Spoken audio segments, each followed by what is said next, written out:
Welcome to the Elixir podcast, where we ask people from all walks of life and from around the world what their favourite poem is and why it's important to them, why or how it speaks to their heart. If you have a poem that you would like to share and would like to appear on the podcast, please contact me at helenwing@me.com. Hello and welcome again to the Elixir Poetry Podcast. And this week we're talking to Mark Saunders, who is a writer, broadcaster and former teacher. Hello, Mark. Good evening, Helen. Do you have a poem for us? The poem is She Walks in Beauty by Lord Byron. Would you like me to read it to you first? I would love you to read it to me first, please, yes.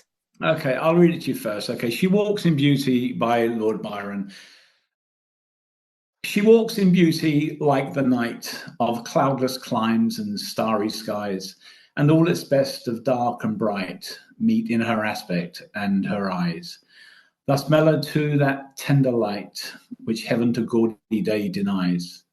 One shade the more, one ray the less, had half impaired the nameless grace, which waves in every raven tress, or softly lightens o'er her face, where thoughts serenely sweet express, how pure, how dear their dwelling place. And on that cheek, and o'er that brow, so soft, so calm, yet eloquent, the smile that wins the tints that glow, but tell of days in goodness spent. A mind at peace of all below, a heart whose love is innocent. That's lovely. Thank you for reading us that. What does it mean to you? Why did you choose this poem? I suppose it was the first poem, I guess, really, it was the first poem I ever actually read. When I was at school, when I was very, very young and had no idea of life, beauty, or anything like that, we read a wonderful book by the name of To Sir with Love by E.R. Braithwaite, which is a story of the way I came into poetry. This is a little bit of a roundabout way. Most people sort of don't come into it like this. Mine was a bit odd. And we read this book, To Sir with Love, and it's about a black teacher who comes to a tough school in the East End to teach. And it was written in 1959. And I remember when we read it, it's overlooked now. Yeah, I feel it's as relevant today as it was then. Well, like all great books, a film was made, but the film was made about 10 years later, and it starred Sidney Poitier. Now, in all cases, the film is never going to be as good as the book, obviously, apart from The Godfather and possibly Jaws. And the film wasn't as good as the book. But the book was written in 59, and therefore it would have been written in the 50s. And I remember there were bomb sites still in London, and there was a GI helmet on the floor. And when they made the film, it was made in 69. So it was now the 60s rather than the 50s. And Sidney Poitier was the teacher.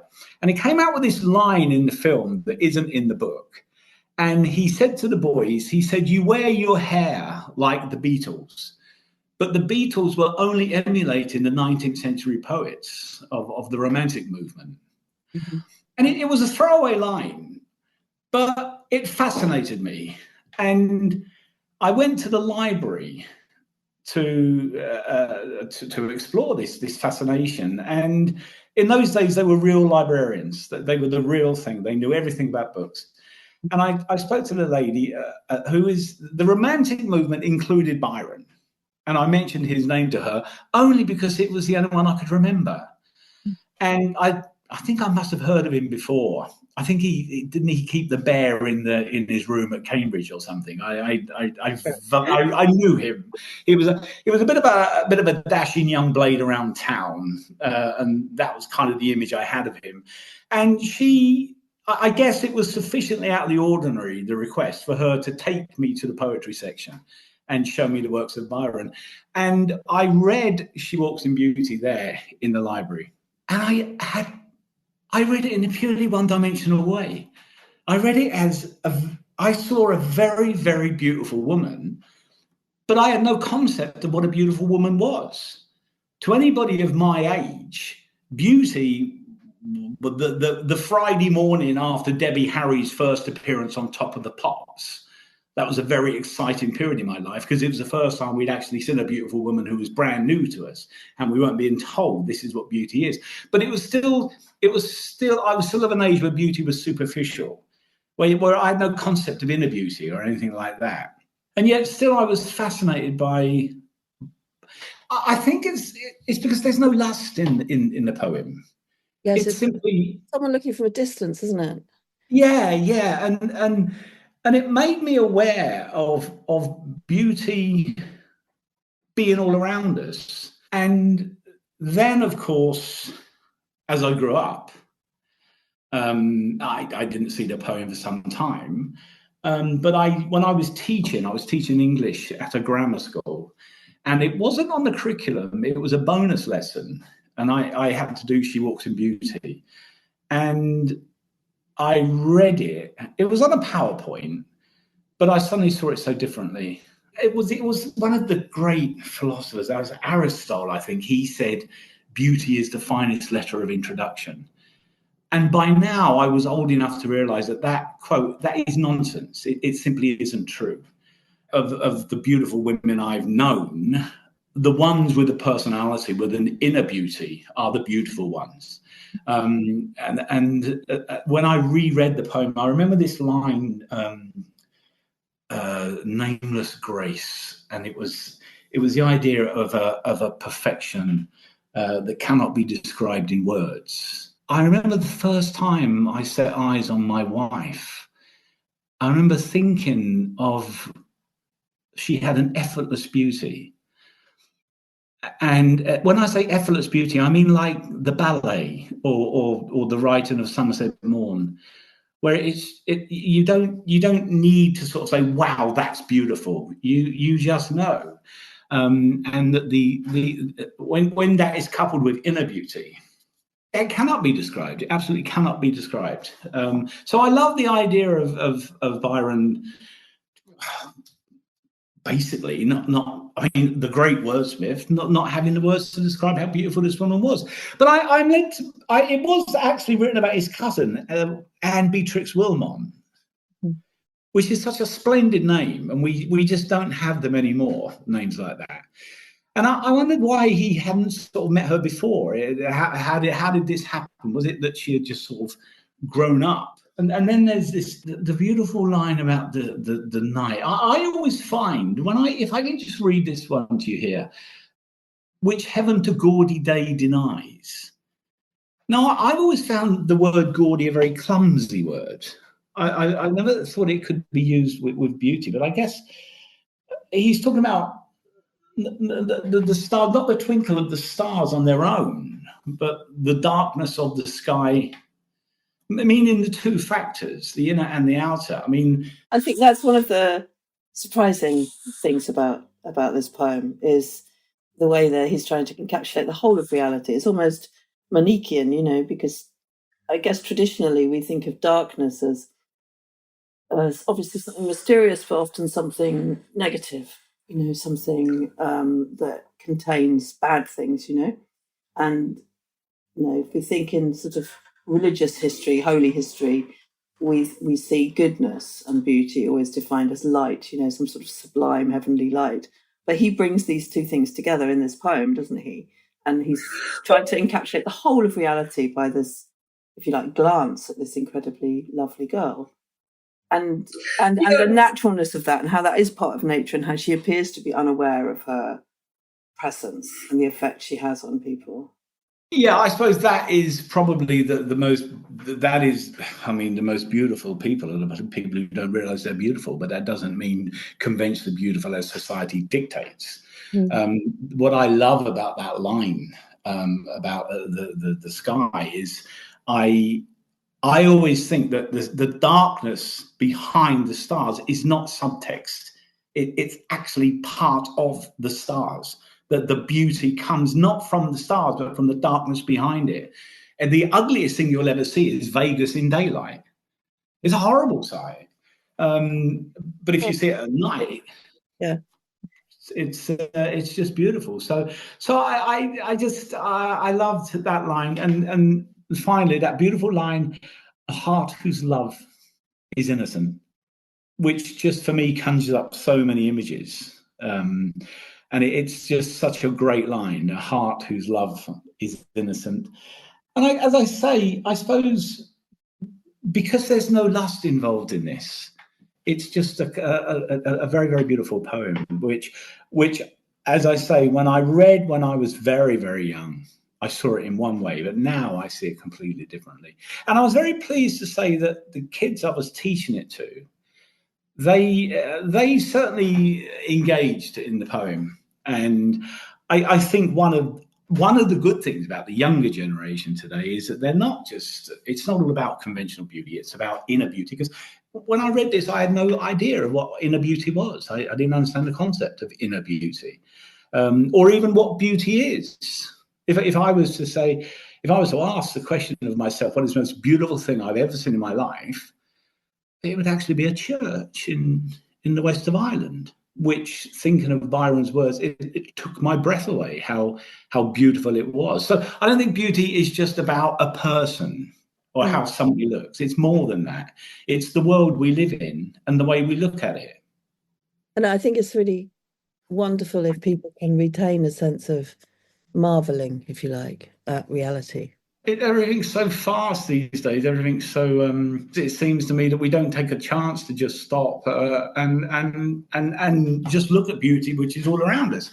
But going back to Byron, obviously, being young, I thought the guy was great. What I read about him, I mean, was there somebody said he was mad, bad, and dangerous to know.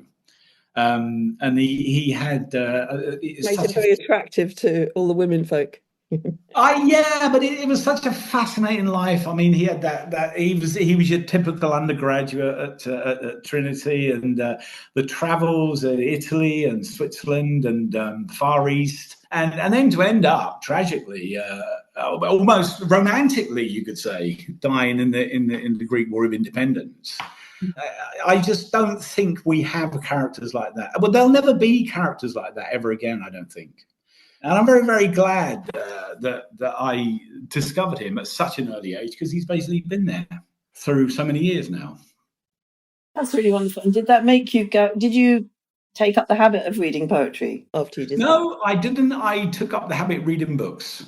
And many of the books I read, to begin with, I just read books for the sheer love of reading, just because I wanted what was the line from Matilda? He took her to India with Rudyard Kipling and Africa with Hemingway, and she travelled the world from her little bedroom in a little village. That was kind of what I was. And then I discovered the classics. And in the classics, you'll often see poetry. You'll often see French poetry.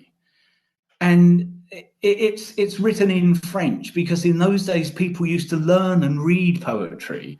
And I remember reading a book, and both my granddad and my father, I said, I don't have a clue what this means. It's in French. And they recited the poem. They recited it perfectly. I can't remember which one it was, but they had learned it at school. And now it's a very specialized subject now, poetry, and it's just not for the masses anymore. But when I go back to that library scene I told you earlier, the librarian brought me across a copy of York's Notes. I think it was York's Notes, and it had annotation of She Walks in Beauty. And what that gave me at a very early age was a loathing of forwards. I just don't need someone to tell me what I'm supposed to be thinking as I read. I would rather simply read something myself and make my own mind up, rather than have someone tell me what I'm supposed to be thinking. And when you get the classics now, at the front, there'll be a foreword by some academic who will basically tell you the story. He'll tell you the plot. He'll tell you everything about the book. And then I wonder, what the hell is the point of reading it? When you were teaching, Mark, did you go from that point of view where you would ask the children to read first and think afterwards, if you like? I always said, like, when teaching Shakespeare, I always approached it. I always said to them, Shakespeare did not write for A-level students.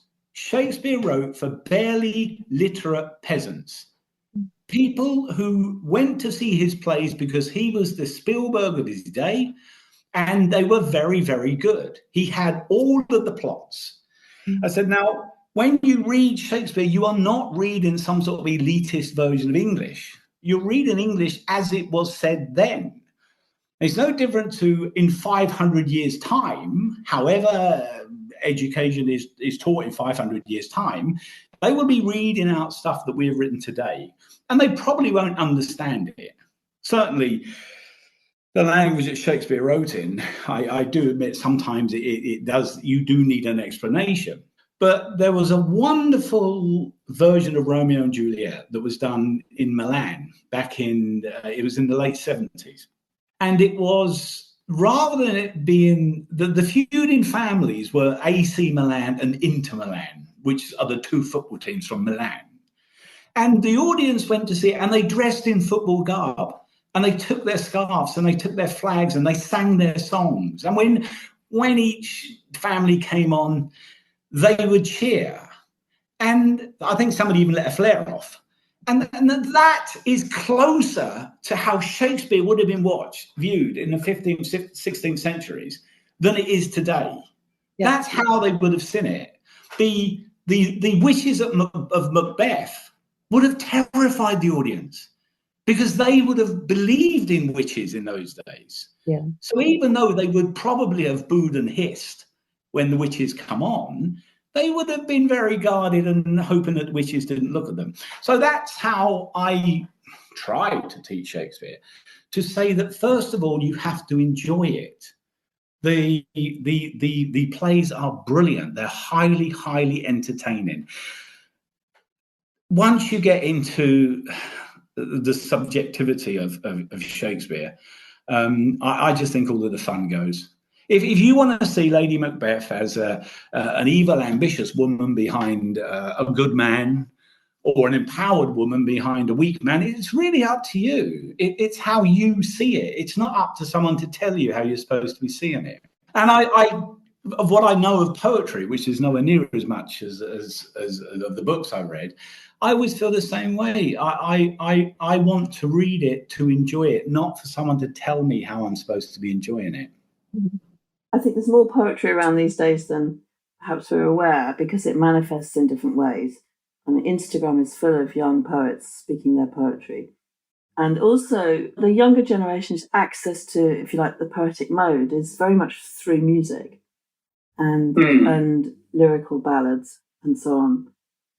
And I also think that in countries that are not Britain, that aren't so riven with a class structure that seems to be constantly messaging to young people that creativity is something special, that it doesn't belong to them, people respond to it differently. But in other countries, I constantly discover that people consider poetry to be the first art, to be very much the patrimony of the people. You talk to if you talk to a Somali person, they would say everyone's a poet. That everyone is a poet in their country. That's what they would believe.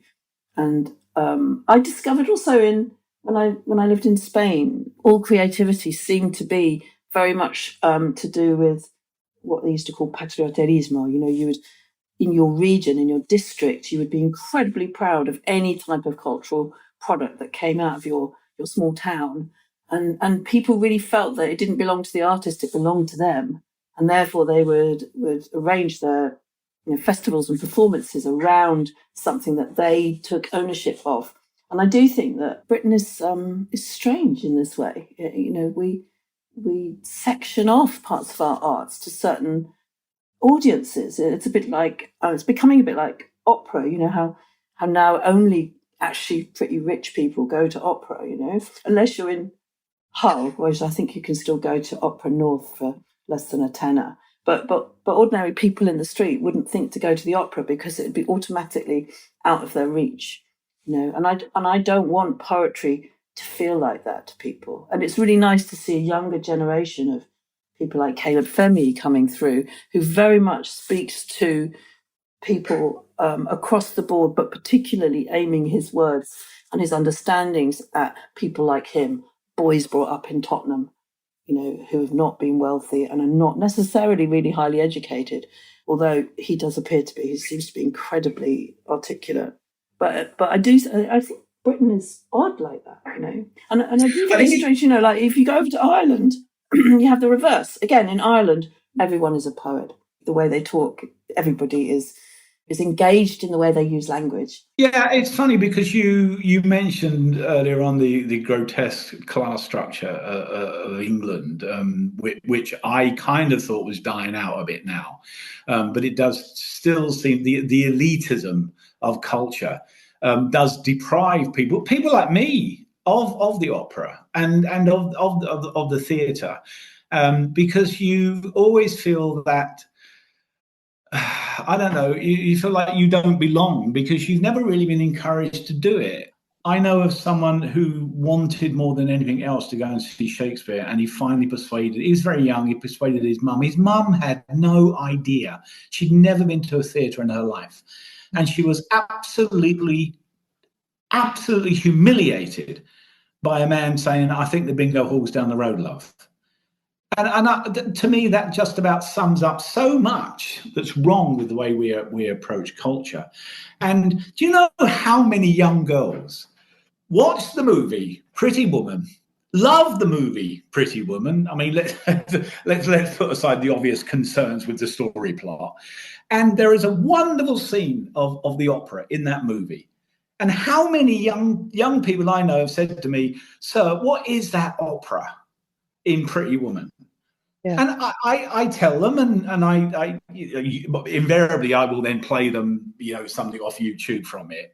But they want to go and see it, but it's just not available. One of the strengths of films like that, that culture that people don't have massive access to gets represented and reintroduced and made manifest again, and allows a child to say, "Sir, what is that opera?" Yeah, but I mean the whole point of the scene is of someone who doesn't understand opera suddenly realizing how fantastic it is. But it's still so out of reach for young people to just. You can hear a piece of music, you can enjoy a piece of music, you can go and listen to that piece of music. But when it comes to plays, I mean, I regularly go to the theatre. My wife and I always went to the theatre, and I still found there was that element of elitism about certain plays. And what you said about poets, the irony where you talk about Africa and Latin America, the irony is that English is the language of poets.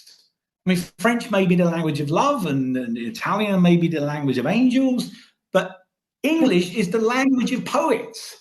So really, we have some pretty good ones, but I remember studying Central America and the terrible wars that went on there, Nicaragua, El Salvador, Guatemala, and every time you would read about these poets. Yeah, the people were led by the poets. This is also true in wars, though, in general. That poetry is considered irrelevant, except at really, really intensely emotional times of our lives. People read them at weddings and funerals and in war. And also, it tends to be the poets that get executed whenever there's a repression going on. That they'll be the first people executed or disappeared before the politicians. So. And I think there's an innate knowledge in almost everybody that what a poet is aiming to do always is somehow speak truth to power. That they are breaking down illusions and breaking through, so that to try and speak clearly about the nature of reality, the nature of love, and the nature of hatred, and the nature of death, and so on. And therefore they're very dangerous at those times, at the times of revolution or protest. Because.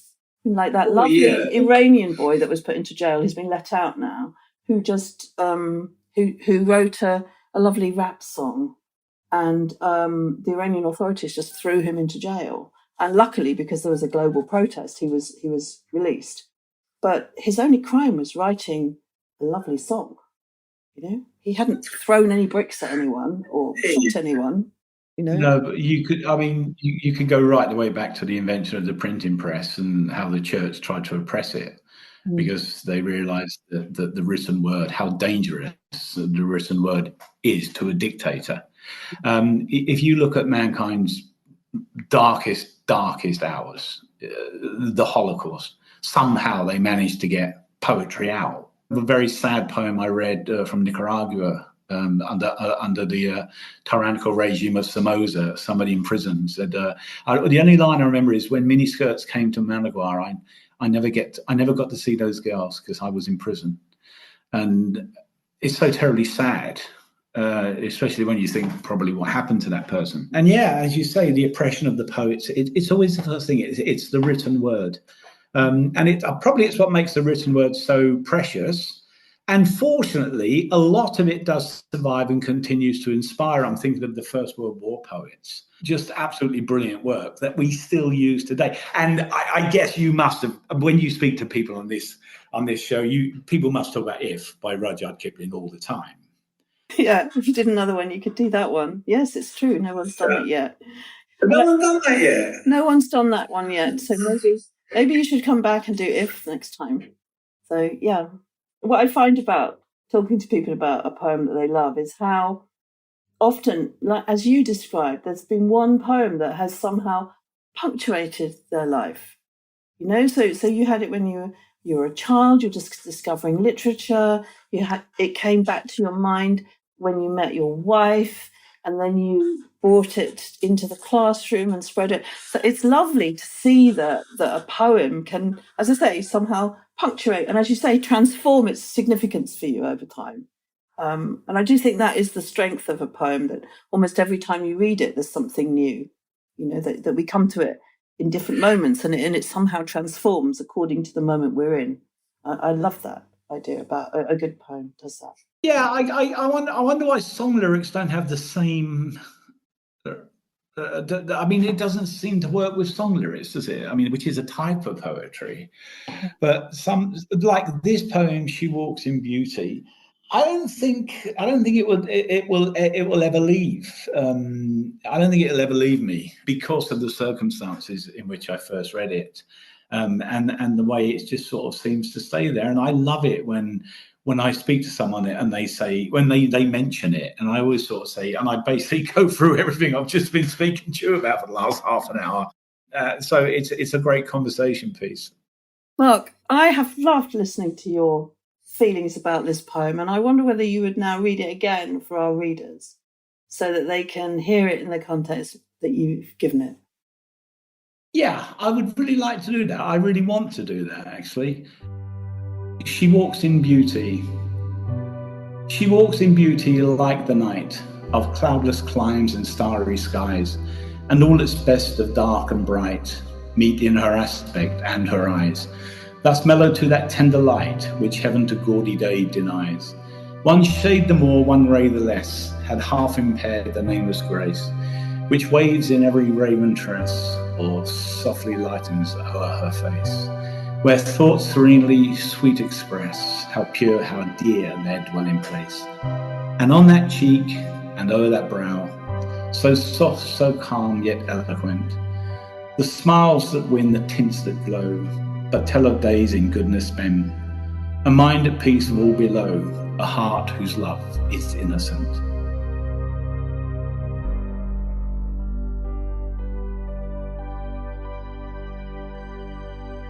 Oh, that's just so wonderful. It's still that last line. I just love that, a heart whose love is innocent.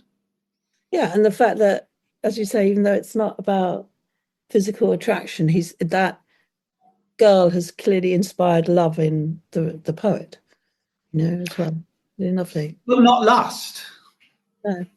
Which is to admire. Going back to what when that word, that nameless grace, a perfection that cannot be described in words. It's perfect, isn't it? Nameless grace, absolutely perfect. So, Mark, thank you so much for coming to talk to us this week.